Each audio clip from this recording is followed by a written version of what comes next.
결국은 648년에 나당동맹이 체결이 됨으로써 고구려는 서북 쪽에서는 당나라, 남쪽에서는 신라의 협공을 받는 형세가 됐고 결국은 이것이 계기가 돼서 고구려가 멸망하게 됐던 거죠.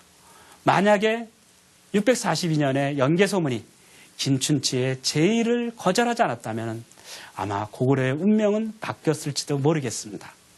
자, 고구려의 도움을 요청하러 갔다가 김춘추는 아무런 결실을 거두지 못하고 돌아옵니다. 그 다음에 김춘추가 향했던 곳은 일본이었습니다. 이때 일본은 백제와 돈독한 관계를 유지했습니다. 백제를 침략하기 위해서 군사적인 지원을 김춘추가 요청했지만은 일본은 이런 지하에 거절을 했죠. 이때 일본 서기에 김춘추에 대한 평한글이 있습니다. 아주 외모가 출중하고 즉 용모가 아름답고 언변이 뛰어나다라고 기록하고 있습니다. 아마 전형적인 외교가의 모습을 김춘추가 가지고 있었지 않았나 보여집니다. 일본에게 도움을 요청했지만 거절당하자 그 다음에 김춘추가 향한 곳은 여러분들이 잘 알고 있는 것처럼 바로 당나라였습니다. 김춘추가 외교적인 활동을 활발하게 전개하고 있을 때 국내에서는 김유신의 군사적 활동이 두드러졌습니다. 642년 대하성을 상실한 이후에 644년에 선덕여왕은 김유신을 신라군 총사령관으로 임명을 합니다. 이때부터 김유신이 신라군을 지휘하면서 백제와의 전쟁을 적극적으로 이끌기 시작했던 거죠. 그리고 여러 번의 전투에서 크게 승리를 거두게 됩니다. 그리고 마침내 648년 4월 달에 대하성을 탈환하게 됩니다.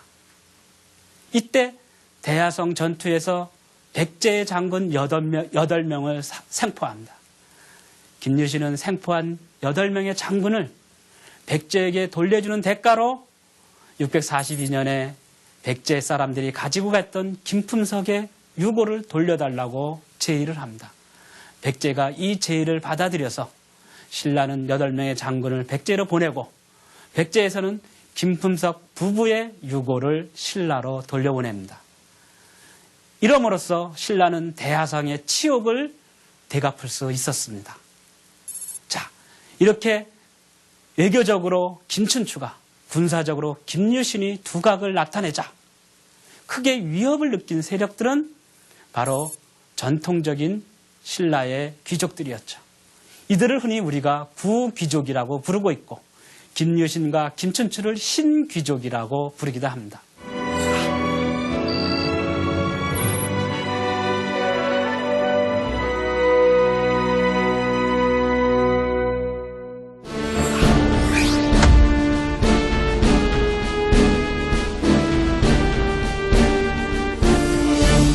신귀족 세력인 김유신과 김춘추가 외교적으로 또는 군사적으로 두드러진 활동을 하면서 그들의 세력이 점점 커지게 되자 여기에 구귀족들이 위협을 느끼게 됩니다.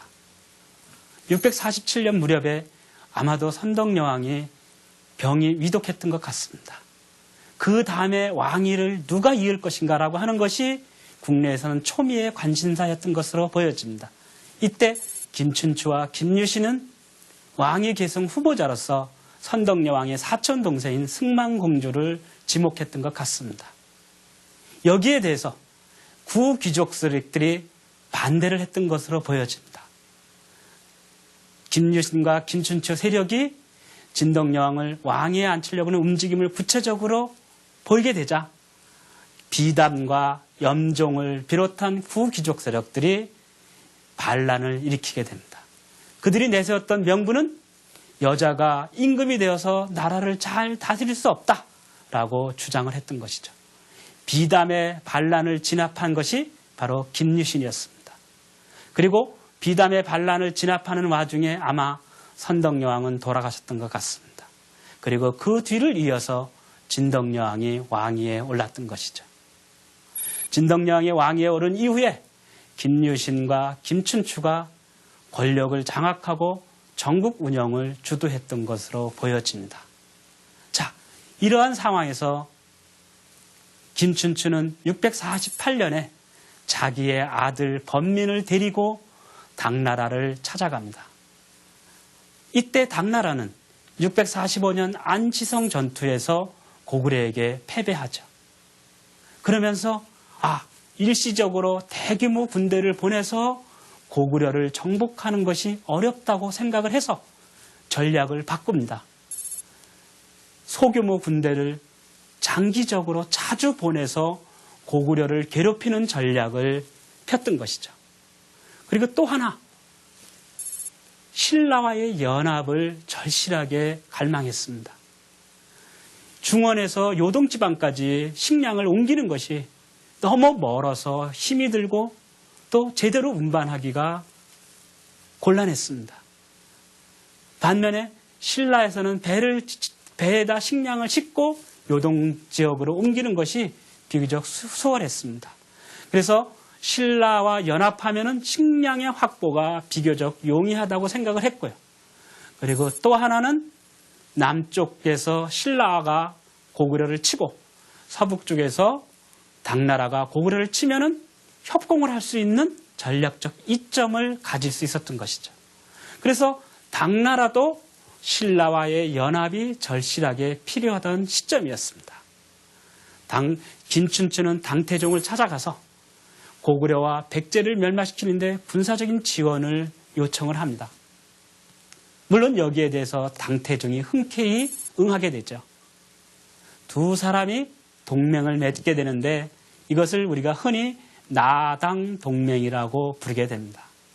이때 김춘추는 당태종에게 군사적인 지원을 해주는 대가로 대동강 이북의 고구려 땅은 당나라에게 양보한다라고 하는 아마 영토 분할 협정을 맺었던 것으로 보여집니다. 그리고 두 나라는 고구려와 백제 가운데 비교적 국력이 약한 백제를 먼저 치기로 약속을 합니다. 654년에 진덕여왕이 죽습니다. 귀족들이 화백회의를 열어서 그 당시에 상대등이었던 알천을 왕위에 추대합니다. 그러나 그 당시의 실세는 바로 김유신과 김춘추였습니다. 알천은 자기는 왕이 될 제목이 아니다라고 고사를 하고 대신 김춘추를 추천을 합니다. 김춘추는 3번 사양하고 결국 왕위를 잇게 됩니다. 이후 김춘추는 김유신을 상대등으로 임명하면서 그리고 또 자기의 아들들을 주요 요직에 임명하면서 친정체제를 강화하게 되는 것이죠. 자, 이런 상황에서 백제가 660년에 이르려면